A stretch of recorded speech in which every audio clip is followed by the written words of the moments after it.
The Black Cat by Edgar Allan Poe, read by Liam Scarth. For the most wild, yet most homely narrative which I am about to pen, I neither expect nor solicit belief. Mad indeed would I be to expect it, in a case where my very senses reject their own evidence. Yet mad am I not, and very surely do I not dream.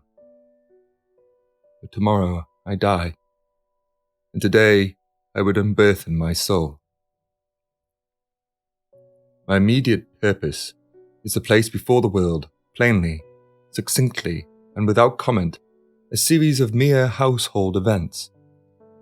In their consequences, these events have terrified, have tortured, have destroyed me. Yet I will not attempt to expound them. To me, they have presented little but horror. To many, they will seem less terrible than barocks.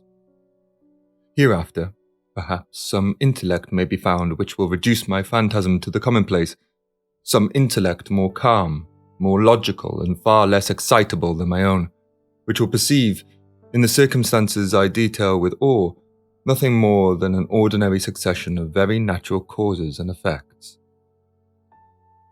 From my infancy, I was noted for the docility and humanity of my disposition.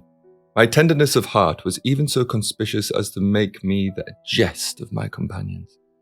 I was especially fond of animals, and was indulged by my parents with a great variety of pets. With these I spent most of my time, and never was so happy as when feeding and caressing them. This peculiarity of character grew with my growth, and in my manhood I derived from it one of my principal sources of pleasure. To those who have cherished an affection for a faithful and sagacious dog, I need hardly be at the trouble of explaining the nature or the intensity of my gratification thus derivable. There is something in the unselfish and self-sacrificing love of a brute which goes directly to the heart of him who has had frequent occasion to test the paltry friendship and gossamer fidelity of mere man. I married early, and was happy to find in my wife a disposition not uncongenial with my own. Observing my partiality for domestic pets, she lost no opportunity of procuring those of the most agreeable kind. We had birds, goldfish, a fine dog, rabbits, a small monkey, and a cat. This latter was a remarkably large and beautiful animal, entirely black, and sagacious to an astonishing degree. In speaking of his intellect, my wife, who at heart was not a little tinctured with superstition, made frequent allusion to the ancient popular notion which regarded all black cats as witches in disguise. Not that she was ever serious upon this point, and I mention the matter at all for no better reason than that it happens just now to be remembered. Pluto, this was the cat's name, was my favourite pet and playmate. I alone fed him, and he attended me wherever I went about the house. It was even with difficulty that I could prevent him from following me through the streets.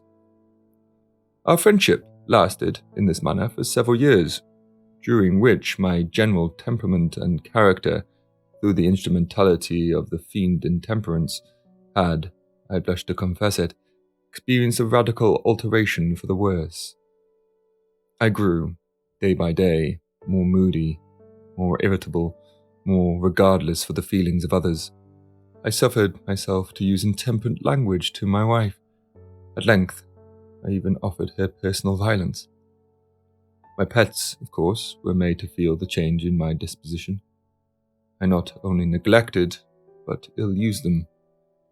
For Pluto, however, I still retained sufficient regard to restrain me from maltreating him, as I made no scruple of maltreating the rabbits, the monkey, or even the dog, when by accident or through affection they came in my way. But my disease grew upon me, for what disease is like alcohol? And at length, even Pluto, who was now becoming old and consequently somewhat peevish, even Pluto began to experience the effects of my ill temper. One night, returning home, much intoxicated, from one of my haunts about town, I fancied that the cat avoided my presence. I seized him when, in his fright at my violence, he inflicted a slight wound upon my hand with his teeth. The fury of a demon instantly possessed me. I knew myself no longer. My original soul seemed at once to take its flight from my body, and a more than fiendish malevolence, gin-nurtured, thrilled every fibre of my frame. I took from my waistcoat pocket a penknife, opened it, grasped the poor beast by the throat, and deliberately cut out one of its eyes from the sockets. Blood. I burn. I shudder when I pen the damnable atrocity. When reason returned with the morning, when I had slept off the fumes of the night's debauch, I experienced a sentiment half of horror, half of remorse for the crime of which I had been guilty. But it was, at best, a feeble and equivocal feeling, and the soul remained untouched. I again plunged into excess, and soon drowned in wine all memory of the deed. In the meantime, the cat slowly recovered. The socket of the lost eye presented, it is true, a frightful appearance, but he no longer appeared to suffer any pain. He went about the house as usual, but, as might be expected, fled in extreme terror at my approach. I had so much of my old heart left as to be at first grieved by this evident dislike on the part of a creature which had once so loved me. But this feeling soon gave place to irritation, and then came, as if to my final and irrevocable overthrow, the spirit of perversiveness. Of this spirit, philosophy takes no account. Yet I am not more sure that my soul lives than I am that perversiveness is one of the primitive impulses of the human heart, one of the indivisible primary faculties or sentiments which give direction to the character of man. Who has not, 100 times, found himself committing a vile or silly action for no other reason than because he knows he should not? Have we not a perpetual inclination in the teeth of our best judgment to violate that which is law, merely because we understand it to be such? This spirit of perversiveness, I say, came to my final overthrow. It was this unfathomable longing for the soul to vex itself, to offer violence to its own nature, to do wrong for the wrong's sake only, that urged me to continue and finally to consummate the injury I had inflicted upon the unoffending brute. One morning, in cool blood, I slipped a noose about its neck and hung it to the limb of a tree, hung it with the tears streaming from my eyes and with the bitterest remorse at my heart. Hung it because I knew that it had loved me, and because I felt it had given me no reason of offence. Hung it because I knew that in doing so I was committing a sin, a deadly sin, that would so jeopardize my immortal soul as to place it, if such a thing were possible, even beyond the reach of the infinite mercy of the most merciful and most terrible God. On the night of the day on which this cruel deed was done, I was aroused by sleep by the cry of fire. The curtains of my bed were in flames. The whole house was blazing. It was with great difficulty that my wife, a servant, and myself made our escape from the conflagration. The destruction was complete. My entire worldly wealth was swallowed up, and I resigned myself thenceforward to despair. I am above the weakness of seeking to establish a sequence of cause and effect between the disaster and the atrocity, but I am detailing a chain of facts, and wish not to leave even a possible link imperfect. On the day succeeding the fire, I visited the ruins. The walls, with one exception, had fallen in. This exception was found in a compartment wall, not very thick, which stood about the middle of the house, and against which had rested the head of my bed. The plastering had here, in great measure, resisted the action of the fire, a fact which I attributed to its having been recently spread. About this wall, a dense crowd were collected, and many persons seemed to be examining a particular portion of it with very minute and eager attention. The words "strange," "singular," and other similar expressions excited my curiosity. I approached and saw, as if graven in bas relief upon the white surface, the figure of a gigantic cat. The impression was given with an accuracy truly marvelous. There was a rope about the animal's neck. When I first beheld this apparition, for I could scarcely regard it as less, my wonder and my terror were extreme. But at length reflection came to my aid. The cat, I remembered, had been hung in the garden adjacent to the house. Upon the alarm of fire, this garden had been immediately filled by the crowd, by someone of whom the animal must have been cut from the tree and thrown through an open window into my chamber. This had probably been done with the view of arousing me from sleep. The falling of the other walls had compressed the victim of my cruelty into the substance of the freshly spread plaster, the lime of which, with the flames and the ammonia from the carcass, had then accomplished the portraiture as I saw it. Although I thus readily accounted to my reason, if not altogether to my conscience, for the startling fact that just detailed, it did not the less fail to make a deep impression on my fancy. For months, I could not rid myself of the phantasm of the cat, and during this period there came back into my spirit a half-sentiment that seemed, but was not, remorse. I went so far as to regret the loss of the animal, and to look about me, among the vile haunts which I now habitually frequented, for another pet of the same species, and of somewhat similar appearance, with which to supply its place. One night, as I sat, half stupefied in a den of more than infamy, my attention was suddenly drawn to some black object reposing on the head of one of the immense hogsheads of gin, or of rum, which constituted the chief furniture of the apartment. I had been looking steadily at the top of this hogshead for some minutes, and what now caused me surprise was the fact that I had not sooner perceived the object thereupon. I approached it and touched it with my hand. It was a black cat, a very large one, fully as large as Pluto, and closely resembling him in every aspect but one. Pluto had not a white hair upon any portion of his body, but this cat had a large, although indefinite, splotch of white, covering nearly the whole region of the breast.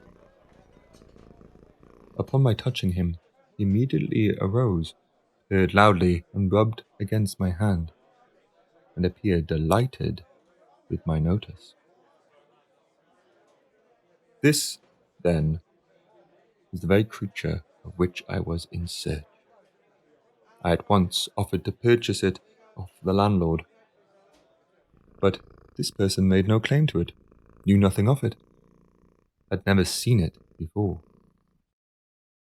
I continued with my caresses, and, when I prepared to go home, the animal evinced a disposition to accompany me.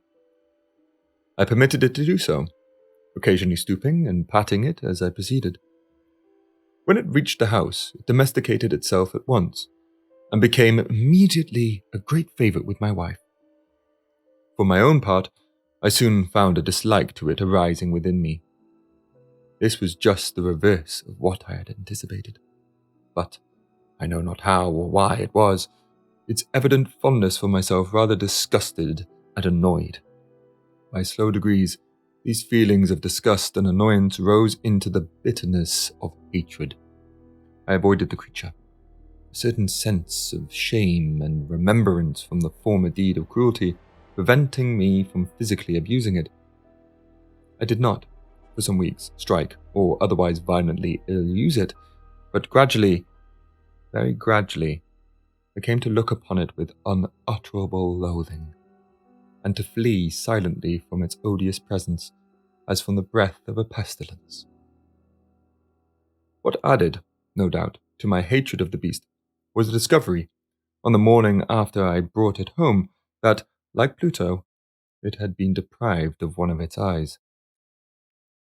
This circumstance, however, only endeared it to my wife, who, as I have already said, possessed, in a high degree, that humanity of feeling which had once been my distinguishing trait, and the source of many of my simplest and purest pleasures. With my aversion to this cat, however, its partiality for myself seemed to increase. It followed my footsteps with a pertinacity which it would be difficult to make the reader comprehend. Whenever I sat, it would crouch beneath the chair, or spring upon my knees, covering me with its loathsome caresses. If I arose to walk, it would get between my feet and thus nearly throw me down, or fasten its long and sharp claws in my dress, clamber in this manner to my chest. At such times, although I longed to destroy it with a blow, I was yet held from doing so, partly by a memory of my former crime, but chiefly, I may confess it at once, by absolute dread of the beast. This dread was not exactly a dread of physical evil, and yet I should be at loss how otherwise to define it. I am almost ashamed to own, yes, even in this felon's cell, I am almost ashamed to own that the terror and horror with which the animal inspired me had been heightened by one of the merest chimeras it would be possible to conceive. My wife had called to my attention, more than once, to the character of the mark of white hair of which I have spoken, and which constituted the sole visible difference between the strange beast and the one I had destroyed.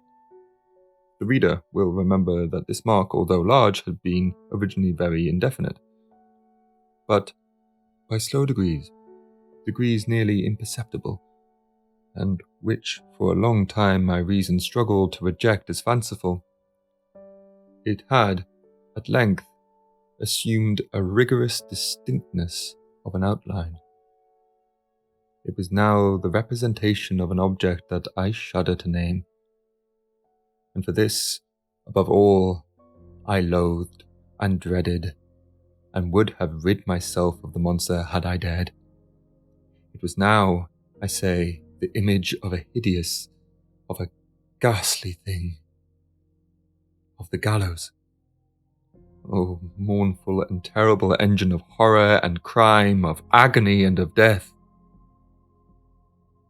And now was I indeed wretched beyond the wretchedness of mere humanity, and the brute beast whose fellow I had contemptuously destroyed, a brute beast to work out for me, for a man fashioned in the image of the high God, so much of insufferable woe. Alas, neither by day nor by night knew I the blessing of rest any more. During the former, the creature left me no moment alone, and in the latter I started, hourly, from dreams of unutterable fear, to find the hot breath of the thing upon my face, and its vast weight an incarnate nightmare that I had no power to shake off, incumbent internally upon my heart. Beneath the pressure of torments such as these, the feeble remnant of the good within me succumbed. Evil thoughts became my sole intimates, the darkest and most evil of thoughts. The moodiness of my usual temper increased to hatred of all things and of all mankind, while, from the sudden, frequent, and ungovernable outbursts of a fury to which I now blindly abandoned myself, my uncomplaining wife, alas, was the most usual and the most patient of sufferers. One day, she accompanied me upon some household errand into the cellar of the old building which our poverty compelled us to inhabit. The cat followed me down the steep stairs, and, nearly throwing me headlong, exasperated me to madness. Uplifting an axe, and forgetting in my wrath the childish dread which had hitherto stayed my hand, I aimed a blow at the animal which, of course, would have proved instantly fatal had it descended as I wished. But this blow was arrested by the hand of my wife. Goaded by the interference into a rage more than demoniacal, I withdrew my arm from her grasp and buried the axe in her brain. She fell dead upon the spot, without a groan. This hideous murder accomplished, I set myself forthwith, and with entire deliberation, to the task of concealing the body. I knew that I could not remove it from the house, either by day or by night, without the risk of being observed by the neighbours. Many projects entered my mind. At one period, I thought of cutting the corpse into minute fragments and destroying them by the fire. At another, I resolved to dig a grave for it in the floor of the cellar. Again, I deliberated about casting it in the well in the yard, about packing it in a box, as if merchandise, with the usual arrangements, and so getting a porter to take it from the house. Finally, I hit upon what I considered a far better expedient than either of these. I determined to wall it up in the cellar, as the monks of the Middle Ages are recorded to have walled up their victims. For a purpose such as this, the cellar was well adapted. Its walls were loosely constructed, and had lately been plastered throughout with a rough plaster, which the dampness of the atmosphere had prevented from hardening. Moreover, in one of the walls was a projection, caused by a false chimney or fireplace, that had been filled up and made to resemble the red of the cellar. I made no doubt that I could readily displace the bricks at this point, insert the corpse, and wall the whole up as before, so that no eye could detect anything suspicious. And in this calculation, I was not deceived. By means of a crowbar, I easily dislodged the bricks, and, having carefully deposited the body against the inner wall, I propped it in that position while, with little trouble, I relaid the whole structure as it originally stood. Having procured mortar, sand, and hair with every possible precaution, I prepared a plaster which could not be distinguished from the old, and with this I very carefully went over the new brickwork. When I had finished, I felt satisfied that all was right. The wall did not present the slightest appearance of having been disturbed. The rubbish on the floor was picked up with the minutest care. I looked around triumphantly and said to myself, "Here at last, then, my labour has not been in vain." My next step was to look for the beast which had been the cause of so much wretchedness, for I had, at length, firmly resolved to put it to death. Had I been able to meet with it at the moment, there could have been no doubt of its fate. But it appeared that the crafty animal had been alarmed at the violence of my previous anger, and forbore to present itself in my present mood.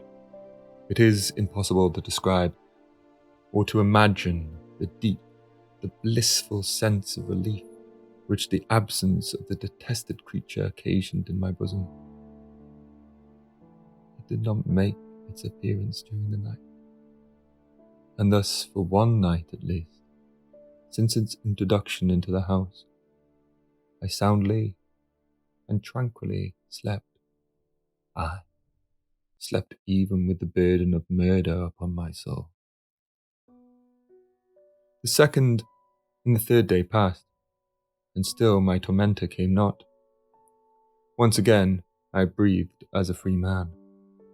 The monster, in terror, had fled the premises forever. I should behold it no more. My happiness was supreme. The guilt of my dark deed disturbed me but little.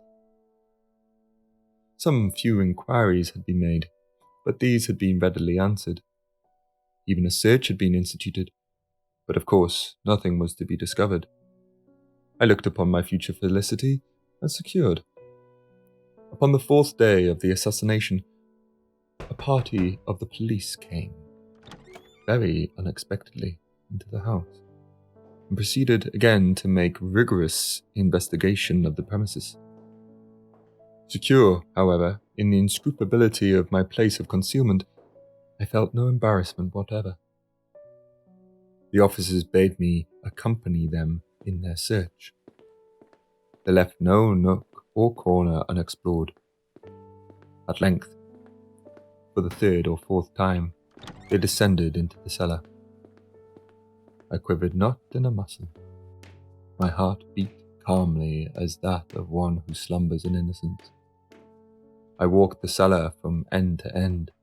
I folded my arms upon my bosom and roamed easily to and fro. The police were thoroughly satisfied and prepared to depart. The glee at my heart was too strong to be restrained. I burned to say, if but one word, by way of triumph, and to render doubly sure their assurance of my guiltlessness. "Gentlemen," I said, as the party ascended the steps, "I delight to have allayed your suspicions. I wish you all health and a little more courtesy. By the by, gentlemen, this is a very well-constructed house." In the rabid desire to say something easily, I scarcely knew what I uttered at all. "I may say an excellently well-constructed house. These walls— Are you going, gentlemen? These walls are solidly put together." And here, through the mere frenzy of bravado, I rapped heavily with a cane which I held in my hand upon that very portion of the brickwork behind which stood the corpse of the wife of my bosom. But may God shield and deliver me from the fangs of the arch-fiend. No sooner had the reverberation of my blows sunk into silence than I was answered by a voice from within the tomb, by a cry, at first muffled and broken, like the sobbing of a child, then quickly swelling into one long, loud, and continuous scream, utterly anomalous and inhuman, a howl, a wailing shriek, half of horror and half of triumph, such as might have arisen only out of hell, conjointly from the throats of the damned in their agony and of the demons that exult in the damnation. Of my own thoughts, it is folly to speak. Swooning, I staggered to the opposite wall.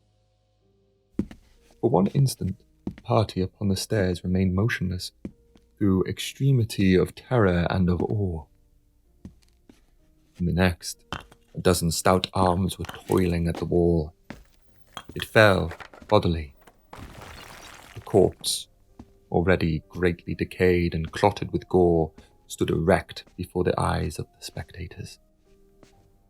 Upon its head, with red, extended mouth and solitary eye of fire, sat the hideous beast whose craft had seduced me into murder, and whose informing voice had consigned me to the hangman.